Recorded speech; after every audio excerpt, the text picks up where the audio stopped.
الحمد للہ وکفا وسلام علی عبادہ الذین اصطفیٰ اما بعد۔ سورہ یاسین شریف کی تفسیر کل مکمل ہو گئی تھی، آج ہم اس کا تکرار کریں گے تاکہ ہمیں سبق اچھی طرح یاد ہو جائے۔ سورہ یاسین کے 21 فوائد 21 نکات ہیں۔ پہلا نقطہ اس کے فضائل ہیں۔ سورہ یاسین شریف کا نام تورات میں مؤمہ تھا، وہ سورت جو انسان کے دنیا اور آخرت کے سب مسئلوں کو حل کرنے والی۔ حدیث پاک میں ہے من قرأہا نہارن کفا ہمہ، جو سورہ یاسین کو دن کے شروع میں پڑھتا ہے اللہ اس کے پورے دن کی پریشانیوں میں اس کی مدد فرماتے ہیں، اس کے اٹکے کاموں کو آسان کر دیتے ہیں۔ ومن قرأہا لیلا غفر ذنبہ، اور جو اس کو رات کے وقت پڑھتا ہے اللہ اس بندے کے گناہوں کو معاف فرما دیتے ہیں۔ حکیم ترمذی رحمۃ اللہ علیہ فرمایا کرتے تھے اگر کسی بندے کو اپنے دل میں کساوت محسوس ہو، سختی محسوس ہو، تو وہ سورہ یاسین شریف کو پڑھے یا اس کو برتن پر زعفران سے لکھ کر اس کو پیے، اللہ تعالیٰ دل کی سختی کو دور کر دیتے ہیں۔ اگر کوئی بندہ اس سورت کو قبرستان میں پڑھے تو اللہ تعالیٰ وہاں کے جو موتا ہیں ان کے اوپر قبر کا عذاب معاف فرما دیتے ہیں۔ ابو ہریرہ رضی اللہ عنہ فرماتے ہیں کہ اللہ تعالیٰ نے سورہ یاسین کو انسان کے پیدا ہونے سے 1000 سال پہلے پڑھا۔ جب فرشتوں نے سنا تو انہوں نے کہا خوش نصیب ہیں وہ لوگ جن پر یہ سورت اتاری جائے گی، خوش نصیب ہوں گے وہ لوگ جن کے سینوں میں یہ سورت محفوظ ہوگی، اور خوش نصیب ہیں وہ لوگ جن کی زبانیں اس سورت کی تلاوت کریں گی۔ چنانچہ جنت میں جنتی عام قرآن مجید نہیں پڑھ سکے گا، صرف 2 سورتیں ہیں، سورہ طٰہٰ اور سورہ یاسین، اس کی تلاوت جنت میں بھی کر سکے گا، اور اللہ تعالیٰ کی جب ملاقات ہوگی تو اللہ تعالیٰ بھی سورہ یاسین کی تلاوت فرمائیں گے۔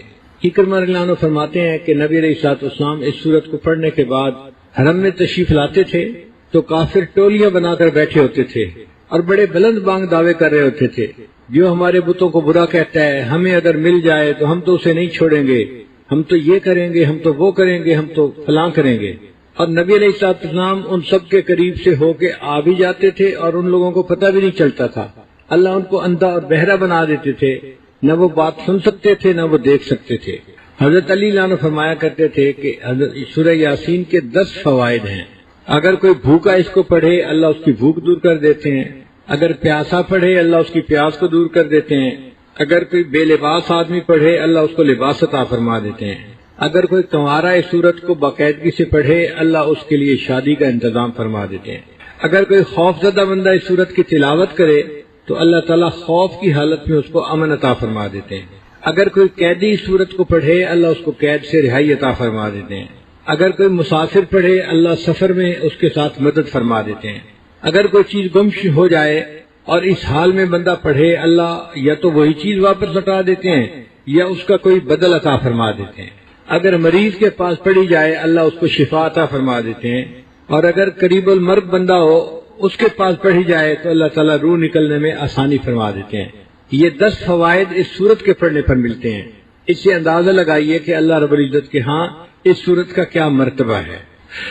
اگر کوئی بندہ خواب دیکھے کہ میں سورہ یاسین شریف پڑھ رہا ہوں تو یہ اس بات کی علامت ہے کہ وہ اخلاص والا آدمی ہے، اور اللہ تعالیٰ اس سے دنیا میں کوئی ایسا کام کروائیں گے جس سے اس کو عزت ملے گی لوگوں کے اندر، اور قیامت کے دن اللہ تعالیٰ اس کو نبی علیہ الصلوۃ والسلام کا ساتھ عطا فرمائیں گے۔ تو یہ پہلا پوائنٹ جو تھا یہ فضائل سورہ یاسین کا تھا۔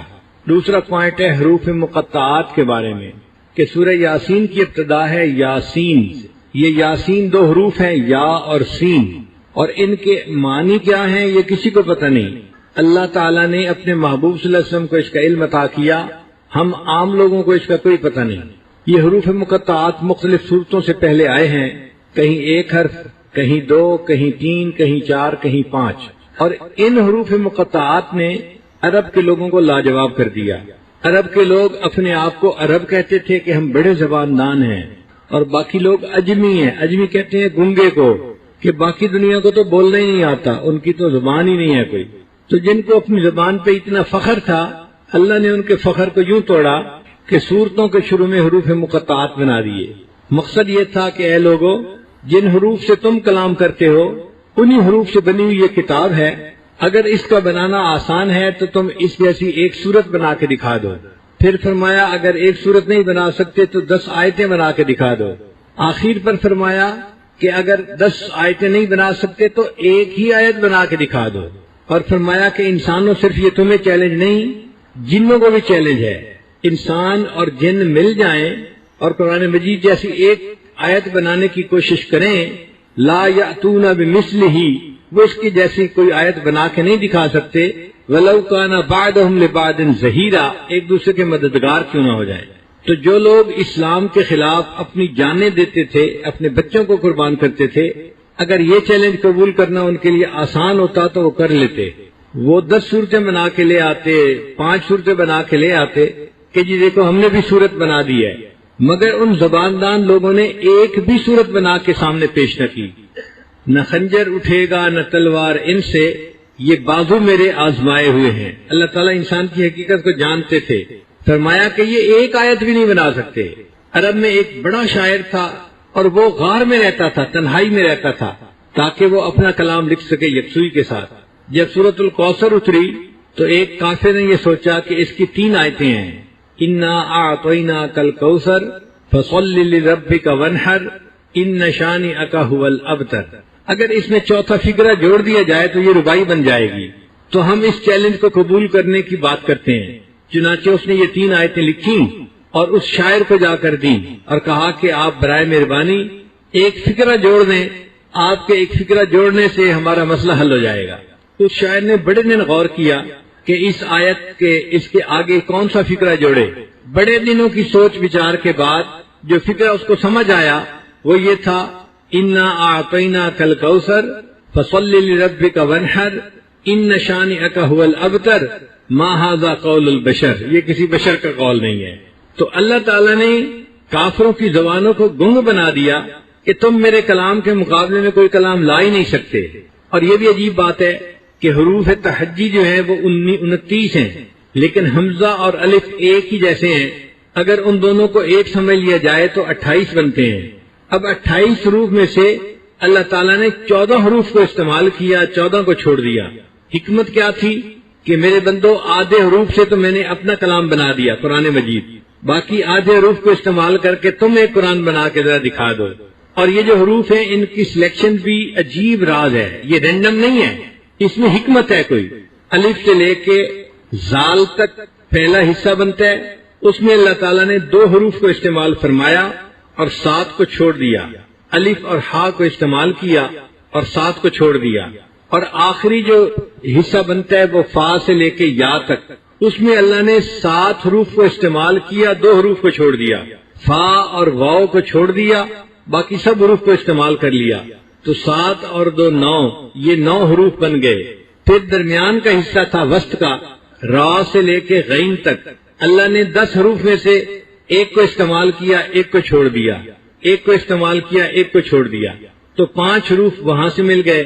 تو 9 اور 5 یہ 14 حروف مقطعات بنے جن سے اللہ تعالیٰ نے اپنے کلام کو سجایا۔ مفسرین نے ان میں بہت حکمتیں بیان کی ہیں۔ وہ فرماتے ہیں جیسے الف لام میم، الف سے مراد اللہ اور میم سے مراد محمد صلی اللہ علیہ وسلم اور لام سے مراد جبرائیل علیہ السلام، جو اللہ اور رسول صلی اللہ علیہ وسلم کے درمیان واسطہ بنے، اللہ کے کلام کو نبی علیہ السلام تک لے کر آئے۔ تو الف لام میم اللہ، جبرائیل علیہ السلام اور محمد صلی اللہ علیہ وسلم اس کی اشارہ کرتا ہے۔ بعض مفسرین نے لکھا کہ جن صورتوں کے شروع میں الف کا حرف آیا ہے اس میں قرآن مجید کا ضرور تذکرہ ہے۔ الف لام میم ذالک الکتاب لا ریب فیہ، الف لام را تلک آیات الکتاب المبین۔ تو الف جہاں آئی ہے وہاں قرآن کا تذکرہ ضرور ہے۔ اور جس صورت کے شروع میں طا کا حرف آیا ہے اس صورت میں حضرت موسیٰ علیہ السلام کا تذکرہ ہے، یا موسیٰ علیہ السلام کا جو عصا سانپ بن گیا تھا اس کا تذکرہ ہے۔ اگر آپ غور کریں تو طا کا حرف ایسے ہی ہے جیسے کوئی اژدہا یا سانپ بیٹھا ہوا ہو، نیچے ڈھیر لگا ہوا ہوتا ہے اور اس کا سر اوپر اٹھا ہوا ہوتا ہے، تو طا کا حرف بن جاتا ہے۔ اور جس صورت کے شروع میں نون کا حرف آیا ہے اس میں قلم کا تذکرہ آیا ہے، نون والقلم وما یسطرون۔ اور اگر نون پر غور کریں تو وہ دوات کی مانند حرف بنتا ہے، تو جہاں دوات کے حرف کا تذکرہ تھا وہاں اللہ نے قلم کا بھی تذکرہ ساتھ کر دیا۔ لیکن اصل بات یہ ہے کہ یہ اللہ اور بندے کے درمیان راز ہیں، اللہ نے اپنے محبوب صلی اللہ علیہ وسلم کو ان رازوں کے ذریعے سے اپنا میسج پہنچا دیا۔ کہتے ہیں جن لوگوں کے درمیان محبت ہو نا وہ اشاروں میں باتیں کر جاتے ہیں اور فرشتوں کو بھی پتہ نہیں چلتا. میان عاشق و معشوق رمزیز کرامن کاتبین ہم خبرنیز. عاشق اور معشوق کے درمیان ایسے اشارے ہوتے ہیں، وہ پیغام ایک دوسرے کو پہنچا جاتے ہیں، فرشتوں کو بھی پتہ نہیں چلتا. جیسے ایک شاعر نے شعر لکھا کہ میں نے اپنی محبوبہ کو کہا فقلت لہا قفی، میں نے اسے کہا کہ تم رک جاؤ. اس نے کہا فقالت لی کاف، اس نے مجھے کہا کاف. کفی کہنے کی کیا ضرورت تھی؟ یہ تو پورا لفظ ہے، اگر یہ بولو گے تو سب کو پتہ چل جائے گا تم مجھے رکنے کا اشارہ کر رہے ہو. صرف قاف کا حرف بول دو، میں سمجھ جاؤں گی تم مجھے روکنا چاہتے ہو، میں رک جاؤں گی. تو یہ حروف مقطعات بھی اللہ تعالیٰ اور ان کے محبوب صلی اللہ علیہ وسلم کے درمیان راز کی باتیں تھیں، جو عاشق اور معشوق کے درمیان، محب اور محبوب کے درمیان اشارات تھے. تیسرا نقطہ، یاسین. کچھ لوگ اپنا نام رکھ لیتے ہیں، تو یاسین نام رکھنا کیسا ہے؟ امام مالک رحمۃ اللہ علیہ منع فرماتے تھے. وہ فرماتے تھے کہ ممکن ہے کہ یہ اللہ تعالیٰ کے ناموں میں سے کوئی نام ہو، اسماء الحسنہ میں سے کوئی اسم ہو، تو بندے کو یہ نام رکھنا پھر مناسب نہیں. ہاں اگر کوئی رکھنا ہی چاہتا ہے تو جس طرح یاسین قرآن کے شروع میں لکھا ہوا ہے، یا کے اوپر کھڑی الف ہے اور آگے سین ہے، تو اس طرح نام نہ لکھے، بلکہ یا کے آگے الف کا حرف لگائے یاسین. تو الیاسین کے وزن پر پھر یاسین کا نام رکھنا اس کے لیے جائز ہو جائے گا. چوتھا نقطہ یہ ہے کہ اللہ تعالیٰ نے قرآن مجید میں مختلف انبیاء کو خطاب فرمایا، مگر ان کے نام لے کر ان کو خطاب کیا. یا آدم، یا نوح، یا زکریا، یا ابراہیم، یا موسیٰ، یا عیسیٰ، یا یحییٰ، نام لے کر ان کو خطاب فرمایا. لیکن جب اپنے محبوب صلی اللہ علیہ وسلم کا معاملہ آیا تو اللہ تعالیٰ نے ان کو ذاتی نام لے کر یا محمد، یا احمد ایسے خطاب نہیں کیا، صفاتی نام سے خطاب کیا. یا ایھا النبی، یا ایھا الرسول، یا ایھا المزمل، یا ایھا المدثر. اے جہان کو درست کرنے والے، اے کملی کے اوڑھنے والے. اللہ نے ان کو ان کے صفاتی ناموں سے پکارا. اس میں نبی علیہ السلام کی عظمت ظاہر ہوتی ہے. پھر پانچواں نقطہ یہ ہے کہ حدیث پاک میں نبی علیہ السلام نے فرمایا لکل شیء قلب وقلب القرآن یاسین. ہر چیز کا دل ہوتا ہے اور قرآن مجید کا دل سورہ یاسین ہے. تو سورہ یاسین کو قرآن مجید کا دل کیوں کہا گیا؟ مفسرین نے اس کی مختلف وجوہات لکھی ہیں. ایک وجہ یہ لکھی ہے کہ 3 عقائد بنیادی ہیں. ایک اللہ تعالیٰ کی توحید کا اقرار، دوسرا نبی علیہ السلام کی رسالت کا اقرار، اور تیسرا قیامت کے دن اللہ کے سامنے کھڑے ہونے کا اقرار، بعثت بعد الموت. تو یہ 3 بنیادی نقطے تھے، اور اس صورت میں اللہ تعالیٰ نے ان تینوں پوائنٹس کو خوب کھولا ہے. اپنی توحید کو بھی کھولا ہے، محبوب کی رسالت کو بھی کھولا ہے، اور مرنے کے بعد زندہ ہو کر کھڑے ہونے کو بھی خوب کھولا ہے. چونکہ بنیادی عقائد اس میں کھولے گئے، اس لیے اس صورت کو قرآن مجید کا دل کہا گیا. اس صورت کے شروع میں اللہ تعالیٰ قسم اٹھا کر فرماتے ہیں یاسین والقرآن الحکیم انک لمن المرسلین. اے میرے محبوب صلی اللہ علیہ وسلم، بے شک آپ بھیجے ہوئے رسولوں میں سے ہیں.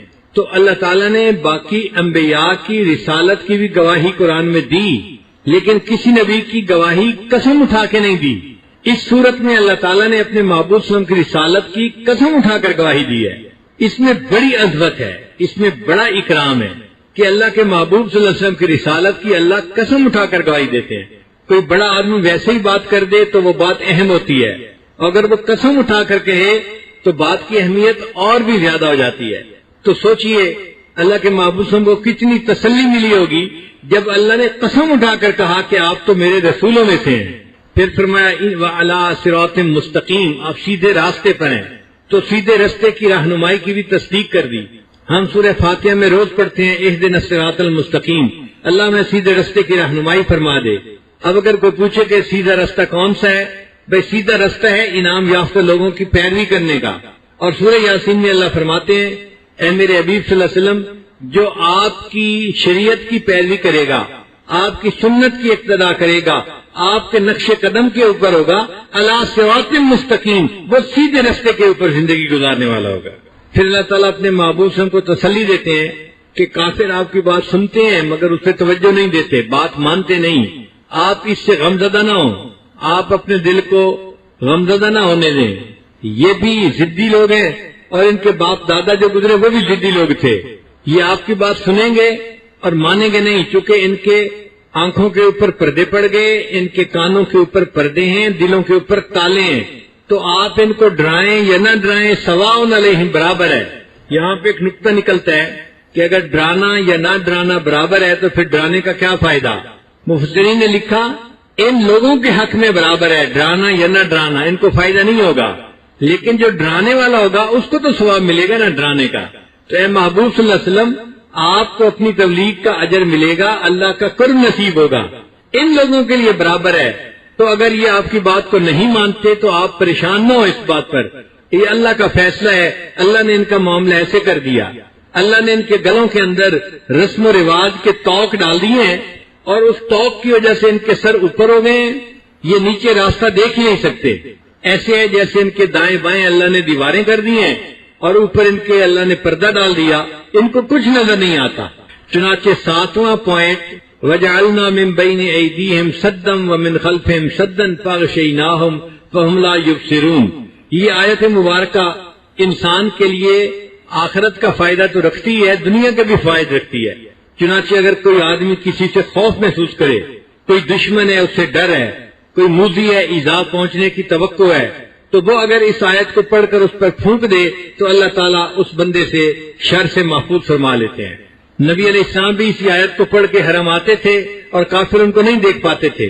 اگر آج کا کوئی بندہ اس کو دشمن کا ڈر ہے، پولیس کا ڈر ہے یا کسی اور کا ڈر ہے، اس آیت کو پڑھ لے اللہ تعالیٰ اس کی حفاظت فرما دیں گے. اس آیت کو وہ آدمی بھی پڑھ سکتا ہے کہ جو دفتر میں کام کرتا ہے اور اس کا افسر ظالم ہے، وہ اس پر ظلم کرتا ہے، اس کو تنگ کرتا ہے، اس کا جینا حرام کر دیا ہے. اگر وہ دفتر جا کے اس آیت کو پڑھ کر افسر کے اوپر پھونک دے تو اس کی غلطیاں کمزوریاں اللہ اوجھل کر دیں گے، اس افسر کو اس کا پتہ ہی نہیں چل سکے گا. بیرون ملک جو رہنے والے لوگ ہیں وہ ایک ایسے ماحول میں رہتے ہیں کہ جہاں دوست بھی ہیں دشمن بھی ہیں. وہاں پر اگر کوئی پولیس کے ہتھے چڑھ جائے تو پولیس پھر اس کا ٹکا کے جو ہے وہ احتساب کرتی ہے. تو اگر ایسا ڈر ہو